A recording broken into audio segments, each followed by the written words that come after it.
You have until Friday to sign the land over to the HOA.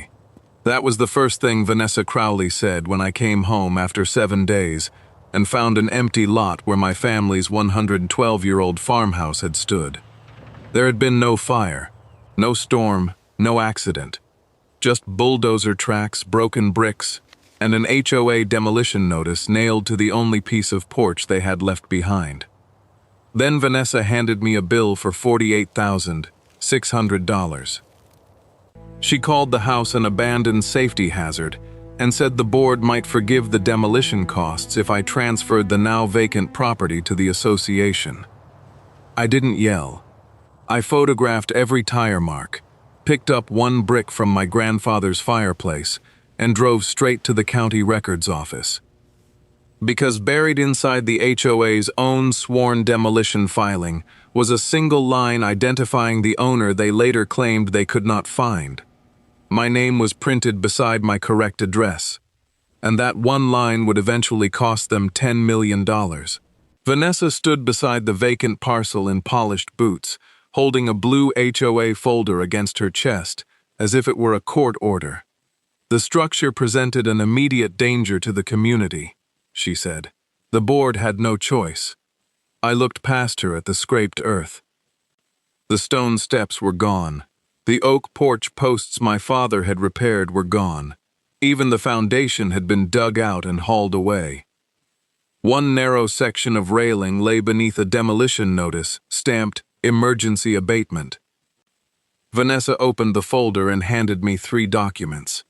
The first declared the farmhouse abandoned. The second was the demolition invoice. The third was a settlement agreement giving me until 5 o'clock Friday to transfer the parcel to the HOA for $1.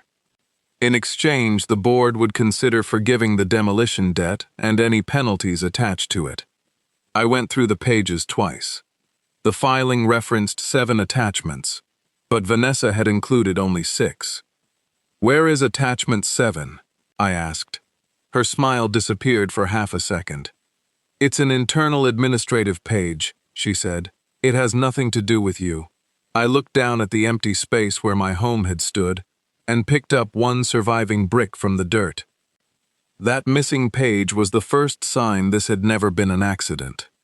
The farmhouse had been in my family since 1912. My great-grandfather built the original 2-room structure by hand. Every generation added something, but no one erased what had come before. My father rebuilt the fireplace when I was 16. I still remembered standing beside him, passing him bricks one at a time, while he told me that a house lasted only if someone cared enough to maintain it. That was one of the reasons I became a historic restoration contractor. The property had existed for decades before the subdivision surrounding it was built. Legally, it had never been part of the HOA. I had the original deed, the county plat, and 3 separate letters confirming that fact. Vanessa knew all of it. She had spent the previous year sending me violation notices anyway. One complained about my work truck. Another targeted the lumber stacked beside the barn. 3 more described the farmhouse as a visual blight that threatened neighborhood character and property values. Every time, I replied with the same county documents showing that the HOA had no jurisdiction over my land. But the real problem had never been the paint, the lumber, or my truck. The HOA wanted to expand its clubhouse parking lot, and my parcel sat directly between the proposed expansion and the main road. Vanessa had made several offers to buy it. I had refused every one. Apparently, she had decided my refusal was only a temporary obstacle. I left for Seattle on a Monday morning to collect 6 custom windows being restored for the farmhouse. Before leaving, I locked every door, photographed the property, and emailed Vanessa to remind her that licensed renovation work would resume the following week. On Tuesday, my neighbor Walter saw a county vehicle parked near the house. By Wednesday, temporary fencing surrounded the property.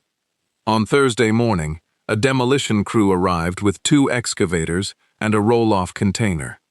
Walter called me 3 times, but I was driving through a mountain pass with no signal.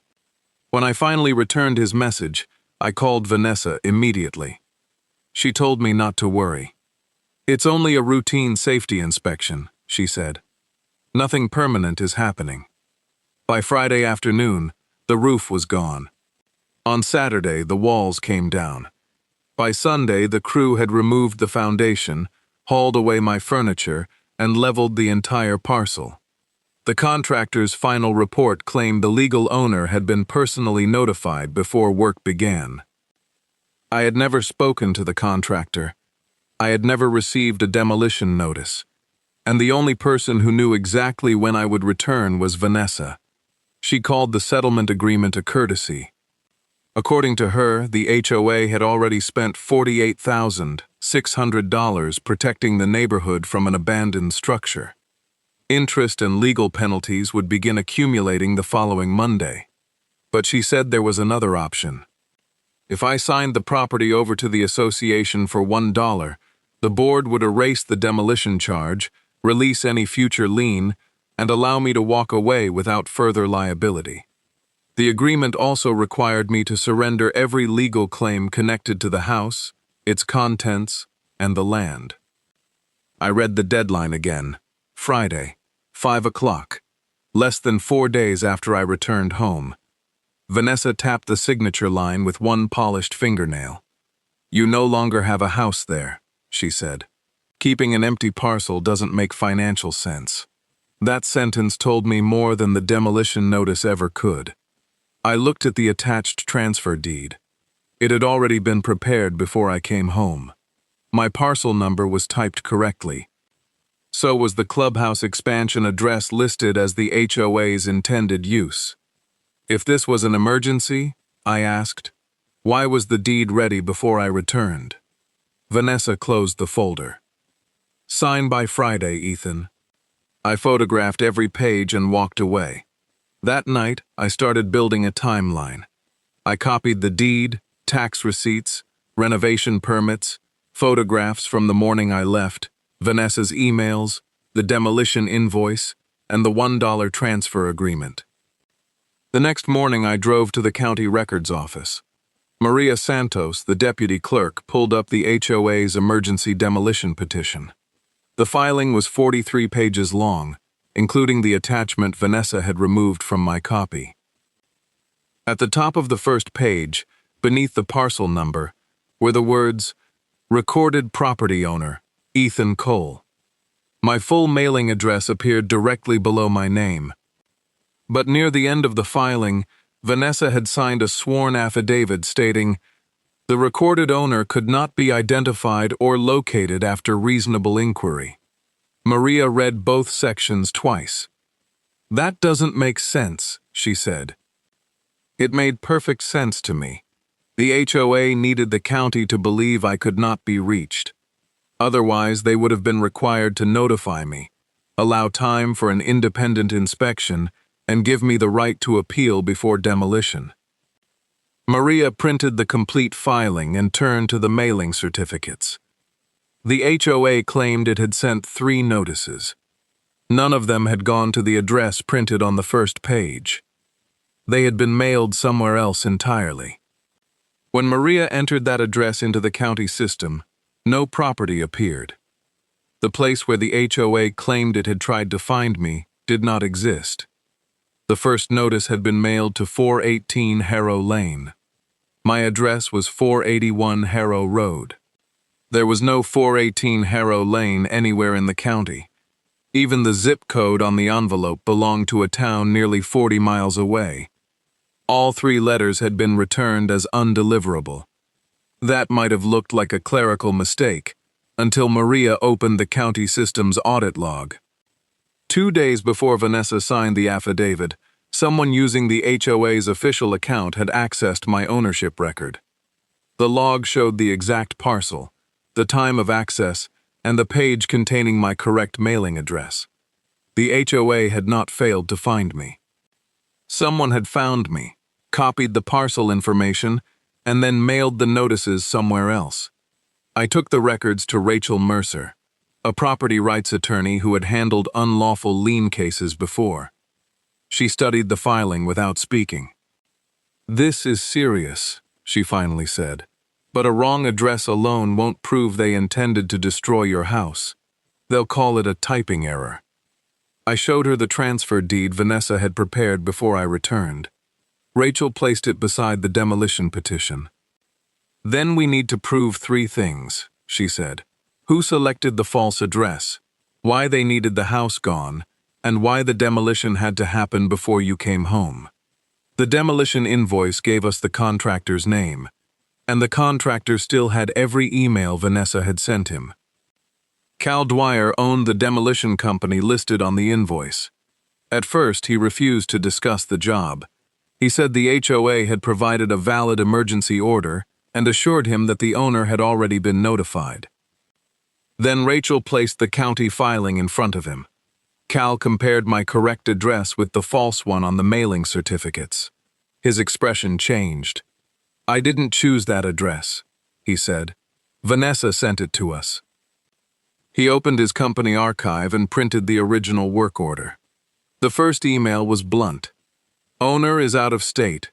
Structure must be removed before July 18 to avoid further interference." July 18 was the day I came home. A second message authorized a rush fee for weekend work. A third instructed the crew to remove the foundation and dispose of everything inside the house. One board member had asked whether the furniture and family items should be stored. Vanessa's reply contained only 4 words: "Clear the parcel completely." Cal also admitted that no independent structural engineer had inspected the farmhouse. His crew had relied on photographs and a safety declaration supplied by the HOA. "The building wasn't collapsing," he said quietly. "We were told the county had already approved everything." Rachel added the emails to our file. Now we could prove the demolition had been timed around my absence. But we still needed to prove why Vanessa wanted the land cleared so badly. Walter found that answer in an old HOA meeting packet. He had saved the packet from a meeting held 6 months earlier. Inside was a glossy rendering of the proposed clubhouse expansion.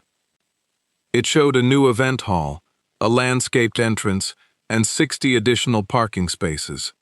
A red access lane ran directly through my parcel.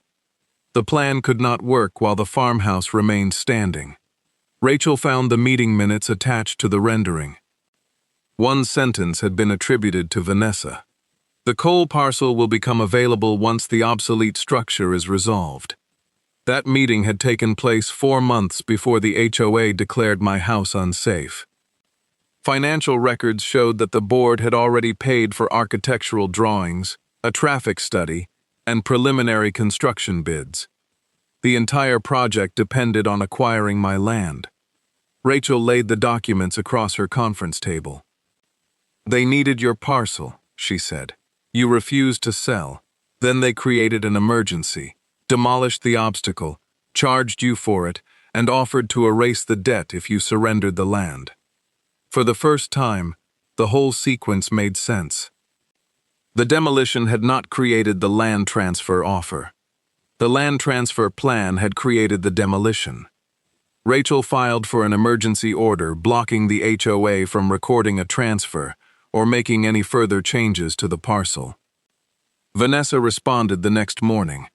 She placed a $48,600 lien on my property and announced to the neighborhood that I was trying to profit from a tragic administrative mistake. The lien was only the beginning. Vanessa sent every homeowner a letter claiming I had ignored safety warnings, abandoned the farmhouse, and was now demanding millions from the community over an unfortunate clerical error. At an emergency HOA meeting, she called me a threat to the association's financial stability. I sat in the back row and let her speak. Rachel had already issued a litigation hold ordering the board to preserve every email, text message, invoice, and meeting record connected to my property. Less than 24 hours later, one board member deleted hundreds of messages from the HOA's shared account. The deletion did not work. A forensic specialist recovered several of them, including a message Vanessa had sent 3 weeks before the demolition. "Once the house is gone, He'll have no reason to keep the lot. Another message discussed using the demolition charge as leverage during the land transfer. When the HOA's insurance company reviewed those records, it warned the board that deliberate property destruction and fraudulent statements might fall outside its coverage. For the first time, the individual board members realized they might be personally responsible. Two of them hired separate attorneys. Vanessa still refused to back down. In a sworn court response, she insisted the farmhouse had posed an immediate danger and claimed the HOA had no reliable way to contact its owner. Rachel read that sentence twice. Then she placed Vanessa's affidavit beside the county filing, containing my name and correct address. "She just gave us the statement we needed," Rachel said. Vanessa had now told the same lie in writing, under oath, where a judge could read it. She entered the courtroom wearing the same confident expression she had worn beside my empty lot. Her attorney described the demolition as an emergency decision made in good faith. He said the farmhouse had appeared abandoned, posed a danger to nearby residents, and required immediate action before someone was injured. Then Vanessa took the stand. She claimed the board had received complaints about loose roofing, unstable walls, and unauthorized renovation materials. She said multiple attempts had been made to locate the owner, but no reliable contact information could be found. Rachel began with simple questions. Were the property taxes current? Vanessa admitted they were. Was there an active renovation permit? She said she had not personally checked. Rachel displayed the permit I had obtained 6 months before the demolition. Then she showed the email I had sent Vanessa on the morning I left for Seattle, confirming my return date and the renovation work scheduled for the following week. Vanessa said she received too many messages to remember every one. Rachel moved to the contractor's emails.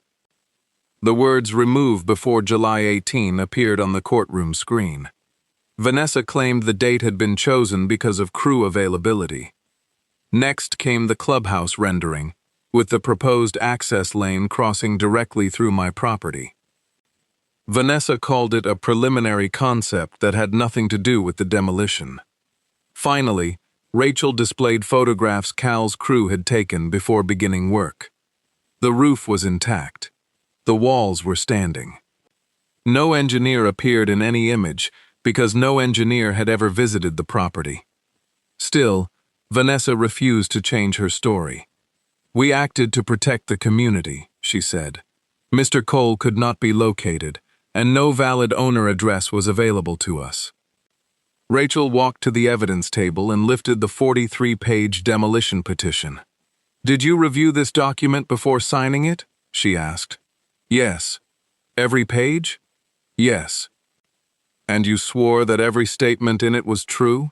Vanessa looked toward her attorney before answering. "Yes." Rachel placed the filing beneath the courtroom camera. "Then let's read the first page." The first page filled the courtroom screen. Rachel enlarged the section beneath the parcel number until only 3 lines remained visible. Recorded property owner, Ethan Cole. Mailing address for legal notice, 481 Harrow Road. Notice required before demolition. No one spoke. Rachel placed one of the returned envelopes beside the filing. The HOA had mailed its notices to 418 Harrow Lane, an address that did not exist. Then she displayed the county audit log showing that the HOA's official account had opened my ownership record 2 days before Vanessa signed the affidavit, claiming I could not be identified or located. Rachel turned toward the witness stand. "If no valid address was available," she asked, "why does your own sworn filing list Mr. Cole's correct address?" Vanessa stared at the screen. Her attorney objected, but the judge allowed the question. Rachel continued.